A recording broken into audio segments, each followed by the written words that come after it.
In medieval times, the concept of junk food as we know it today didn't exist, but there were indulgent, highly caloric, and often nutritionally sparse foods that people enjoyed, especially during festivals or as treats. Imagine strolling through a bustling medieval marketplace, the air thick with the aroma of sizzling meats, sweet honey cakes, and fried dough. That's right, junk food isn't just a modern obsession. Medieval peasants and nobles alike indulged in their own guilty pleasures, from crispy fritters to spiced wine. But what exactly did they munch on when they craved a quick, indulgent snack? In today's video, we're diving into the deliciously surprising world of medieval junk food and its effects on our taste in food as we know it.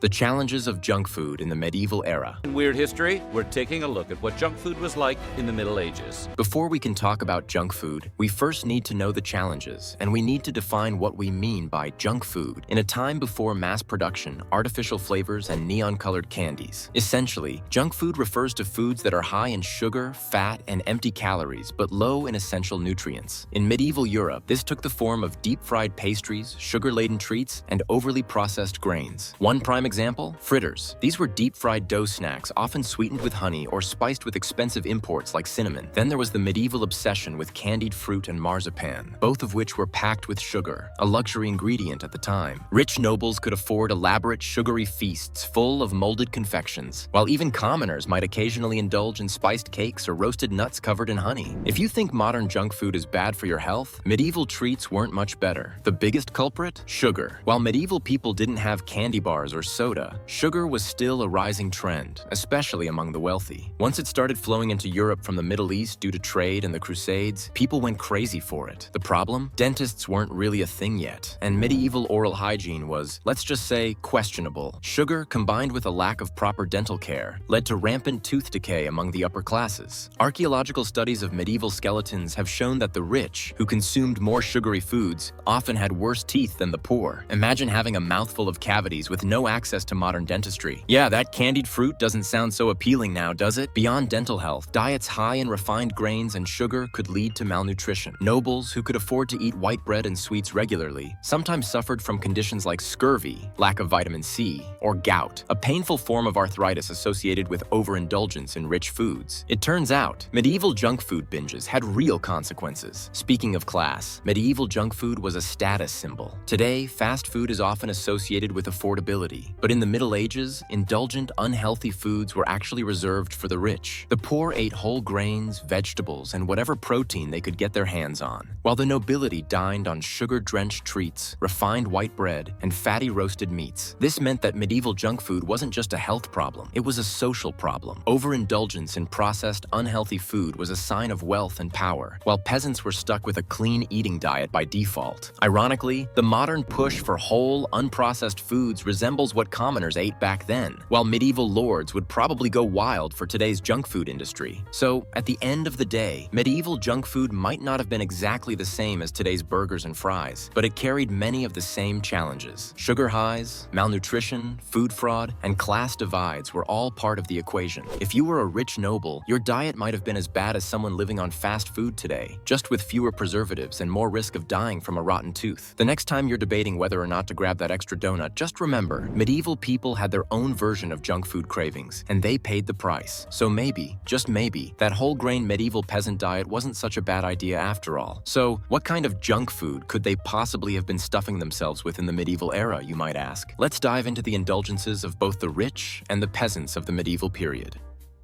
Staple junk food of the medieval era. Even in the medieval era, people had their own versions of guilty pleasures. Greasy, sugary, or salty foods that were bad for their health, but felt so good for their souls. The most popular ones included fried and sugary treats, sweetened bread and pastries, sweetened nuts and fruits, dairy-based delicacies, honey cakes and gingerbread, and finally meats and savory pastries. Fried and sugary treats. To understand how fried and sugary treats emerged as medieval junk food, it's essential to consider the social and economic structure of the time. Food availability and variety depended heavily on one's social status. The wealthy could afford imported spices, refined sugar, and elaborate meals prepared by skilled cooks. Meanwhile, the peasantry relied on simple grains, vegetables, and whatever seasonal produce was available. One of the key ingredients in medieval junk food was sugar. Although expensive and reserved for the wealthy in its early days, sugar gradually became more accessible, leading to its widespread use in baked goods, candied fruits, and syrupy creations. These These sugary treats were celebrated for their ability to restore the body and provide quick energy, though they were probably enjoyed just as much for their taste. While sugar was a luxury, frying was a universal cooking method in the Middle Ages. Oil or lard, which was commonly available in most households, was used to fry bread, dough, and even vegetables. Fried foods were not only delicious but practical, as they could be made quickly and consumed on the go. Street vendors in medieval towns were the predecessors of today's fast food restaurants, selling fried treats to hungry passers-by. One iconic example of medieval fried food is the fritter. A fritter was essentially dough, often sweetened with honey or sugar, fried until golden and crispy. Sometimes, these were enhanced with nuts, spices, or bits of dried fruit to elevate their flavor. Recipes for fritters appear in various medieval cookbooks, highlighting their popularity across different regions. For the less affluent, simple fried dough could be sweetened with a drizzle of honey or left plain, serving as an affordable snack or dessert. Honey deserves special mention as the sweetener of the common folk. Before sugar became widely accessible, honey was used to coat fried foods or drizzle over pastries. In many cases, it was combined with nuts to create rich confections similar to baklava. These creations were often served during celebrations, fairs, and festivals, solidifying their reputation as indulgent celebratory food. What's fascinating is how little our love for indulgence has changed over time, which should perfectly explain why our love for sweetened bread and pastries spans back even to the medieval times. Let's take a look at what our medieval folks particularly loved about sweetened bread. Sweetened bread and pastries. These delicious indulgences were the medieval equivalent of junk food, packed with sugar and fat, and designed to be as tempting as possible. While they lacked the preservatives and artificial ingredients of modern snacks, they played a similar role in their time, offering a taste of luxury, instant energy, and a dose of guilty pleasure. Let's dive into the world of medieval sweet treats and see how they satisfied cravings and shaped culinary history. In the medieval era, sugar was an exotic and expensive commodity. Originating in India and carried westward by traders, sugar became a prized import in Europe by the 12th century. Its rarity made it a symbol of wealth and status. Sweetened bread and pastries, therefore, were not an everyday treat for the average peasant, but a luxury for the wealthy, or a special indulgence during holidays and festivals. Honey, another natural sweetener, was more widely available and often used to add a touch of sweetness to baked goods. Cooks in medieval kitchens quickly learned how to incorporate sugar and honey into bread doughs, creating sweetened loaves, buns, and tarts. Recipes from the time, such as gingerbreda, a dense spiced honey cake, and fine white manchette bread sweetened with sugar, show how medieval cooks experimented with flavors and textures to make their creations irresistible. These sweet treats often included spices like cinnamon, nutmeg, and cloves, another sign of wealth, adding to their appeal. Still in the mood of sweets, next up we'll be looking at a very funny kind of junk food that was enjoyed in the medieval times. Yes, sweetened nuts and fruits. Strange, right? Well, they made it work and loved it. Sweetened nuts and fruits. These confections were particularly appealing because they combined sweetness with the natural richness of nuts and the tangy flavors of fruits. They were often made by coating almonds, hazelnuts, or walnuts in sugar syrup or preserving fruits like quince, figs, and oranges in honey or sugar. The result was a sugary snack that was not only delicious but also portable, a perfect indulgence for the medieval nobility. Creating candied nuts and fruits was no simple task in the medieval period. Unlike today, where sugar is cheap and readily available, medieval confectioners had to make the most of expensive ingredients. Sugar was boiled into syrups and carefully applied to fruits and nuts, which were then dried to create a glossy, sweet coating. Honey was also used as a sweetener, particularly when sugar was scarce or too costly. Candied fruits required even more effort. Fruits were often poached in syrup repeatedly to achieve the desired sweetness and preservation. Some fruits, like oranges, required the removal of bitter rinds, which were then soaked, boiled, and sweetened to create a candy-like texture. This painstaking process made these treats labor-intensive and, therefore, expensive. They were often reserved for the wealthy elite, reinforcing their status as luxury items. These treats often appeared at banquets, served as part of elaborate courses designed to impress guests. They were sometimes offered at the end of a meal, serving as a precursor to the concept of dessert. The tradition of candied nuts and fruits did not fade with the end of the medieval period. Instead, it evolved. By the Renaissance, confectionery had become an even more elaborate art form, and the rise of sugar plantations in the New World made sugar more accessible. This shift laid the groundwork for the explosion of candy culture in the modern era. Yet the medieval roots of sweetened nuts and fruits remind us that the desire for a quick, sugary indulgence is nothing new. Today, we might see remnants of this tradition in candied pecans, Turkish delight, or dried fruit dipped in chocolate. These modern treats pay homage to a culinary history that dates back centuries. While candied nuts and fruits may no longer be the exclusive domain of the wealthy, their enduring popularity popularity speaks to their universal appeal. Candied nuts and fruits were, in many ways, the medieval world's answer to junk food. They were rich, sweet, and indulgent, offering a taste of luxury to those who could afford them. Whether served at a noble's feast or enjoyed as a medicinal treat, these confections combined flavor with functionality, making them a timeless symbol of human ingenuity and the enduring love of sweets. Of course, they had other indulgences apart from sugar. They even made junk food out of dairy. Let's take a look at how they did this. Dairy-based delicacies. While modern junk food is often associated with fast, cheap, and indulgent consumption, the medieval world had its own version of these guilty pleasures, many of which revolved around milk, cheese, cream, and butter. Let's take a deep dive into how dairy became the medieval equivalent of junk food, and why it was both a symbol of indulgence and a staple of everyday life. Dairy products were highly valued in medieval Europe, though their availability varied by region and social class. Fresh milk was a luxury for many because of its perishability and the limited means of refrigeration. However, transformed into butter, cheese, or cream, dairy became a versatile and lasting ingredient. While the nobility enjoyed refined dairy products like rich cheeses or cream-laden desserts, the lower classes relied on simpler forms such as curds or whey. Dairy offered a quick and satisfying energy boost, much like modern snacks. The rich, fatty nature of butter and cheese made them a concentrated source of calories, a critical factor in a time when physical labor was the norm. However, the indulgent qualities of these foods also made them akin to the junk food of the medieval world, particularly when prepared in ways that prioritized flavor over nutrition. Cheese was the ultimate dairy delicacy, cherished for its variety, portability, and long shelf life. In medieval towns and villages, cheese wheels and blocks were staples of markets and fairs, akin to modern food trucks or street vendors offering fast, tasty bites. From pungent blue cheeses to mild, fresh varieties, there was something for every palate. For the wealthy, cheese was often flavored with herbs, spices, or even gold leaf, showcasing their status and access to exotic ingredients. For the common folk, cheese was a more humble affair, often served with bread or melted over gruel. Fried cheese, similar to today's mozzarella sticks, was a popular preparation. Coated in breadcrumbs and cooked until golden, it was a treat that balanced indulgence with practicality. In some regions, butter was considered a luxury and taxed accordingly. The wealthy used it liberally, while the less affluent consumed it sparingly. However, during Lent, when animal fats were forbidden, butter was often substituted with oils, making its return after the fasting period all the more celebrated. This seasonal indulgence reinforced butter's status as a medieval comfort food. While dairy-based delicacies brought joy and satisfaction, they also had their drawbacks. In the absence of modern refrigeration,